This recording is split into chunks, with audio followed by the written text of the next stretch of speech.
The rain had been falling for 4 straight days, turning the pristine slopes of Briarwood Heights into a slick, churning mess. From my front porch, I cradled my coffee, watching the earth slowly betray the million-dollar mansions perched above. Mud oozed down the hillside, thick and relentless, carving new paths with the precision of an old grudge. Gravity didn't care about HOA regulations or manicured lawns. It took what it wanted, and it was starting with Evelyn Lancaster's gleaming Mercedes. Her luxury SUV sat helplessly in the stream of sludgy runoff that was now consuming her driveway, its white paint job reduced to a splotchy canvas of humiliation. Further down the street, neighbors scrambled, stacking sandbags in a desperate, losing battle against the creeping filth. Emergency crews struggled to reach them, tires spinning in the slurry of mud and debris. I should have felt sympathy for my neighbors, maybe even guilt.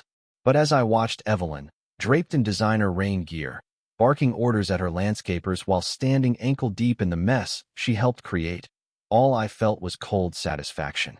"This is the drainage ditch you made me fill, Evelyn," I muttered under my breath. "Exactly as Dr. Hahn and I warned you.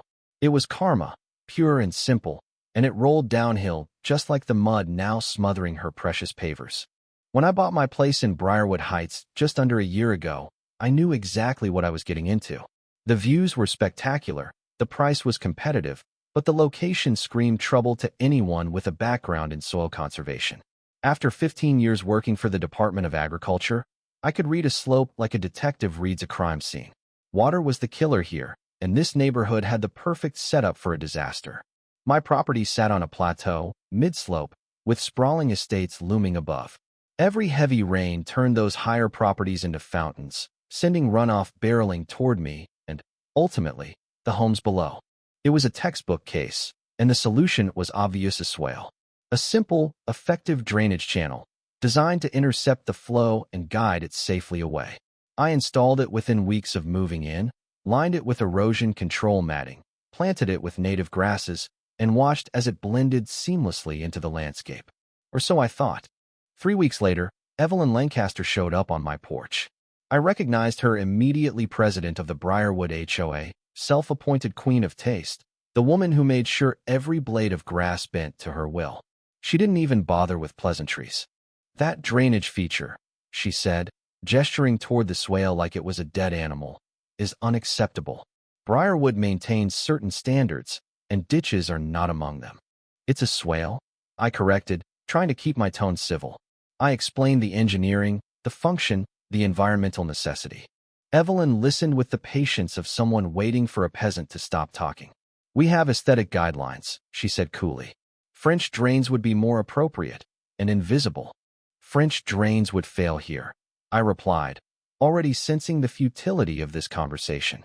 "Clay-heavy soil, high-volume runoff, this is the safest option." Her smile never reached her eyes. "Then I suggest you prepare to discuss this with the board."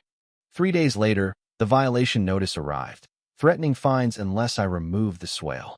I appealed, of course, presented data, topographical models, even brought in Dr. Hahn, a respected hydrologist from the state university. His report was blunt: removing the swale would increase erosion risks, threaten slope stability, and endanger multiple properties downslope. At the hearing, we laid out the science. Dr. Hahn spoke passionately about hydrology, soil types, and risk management. Some board members nodded. A few residents shared their own horror stories about drainage issues. But Evelyn wasn't swayed. She clicked through a slideshow of my swale from its least flattering angles, calling it an eyesore that threatened property values. She pushed for a vote, and as expected, 5 hands shot up, including Evelyn's. The 2 members who abstained, including Nora Davis, who lived downslope from me, offered only silent apologies as the room emptied. I complied under protest, documenting every step, photographing the runoff, measuring flow rates. I took Dr. Hahn's advice and hardened my property's perimeter with additional waterproofing, knowing it wouldn't stop the broader problem but might spare my foundation. The timing couldn't have been worse. The swale was filled just as the rainy season kicked into overdrive, and forecasts warned of a historic atmospheric river event. By the 3rd day of rain, the hillside was losing its grip. Without the swale, runoff cascaded across my lot like a freight train, carving deep channels where the swale once stood, now unchecked, accelerating toward the homes below. Evelyn's estate was directly in the path. Her once flawless driveway became a river of sludge, her prized landscaping collapsing in soggy heaps. By Friday, the entire neighborhood was in crisis. The city's storm drains were overwhelmed, streets blocked, and several homes were buried under feet of mud. Evelyn's Mercedes was swallowed completely, and emergency crews struggled to reach her home. I received a call from Dr. Hahn, who'd been monitoring the rainfall. "Classic case of slope failure," he said grimly. "You documented everything, right? This is going to be a textbook disaster."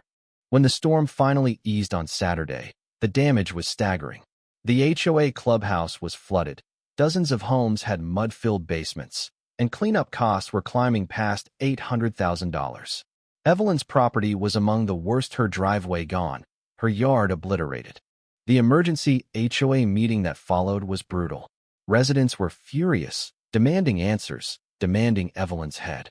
Nora Davis stood up, exposing how the HOA had blocked drainage studies for years. Others shared how Evelyn had silenced concerns about stormwater management, claiming it might harm property values.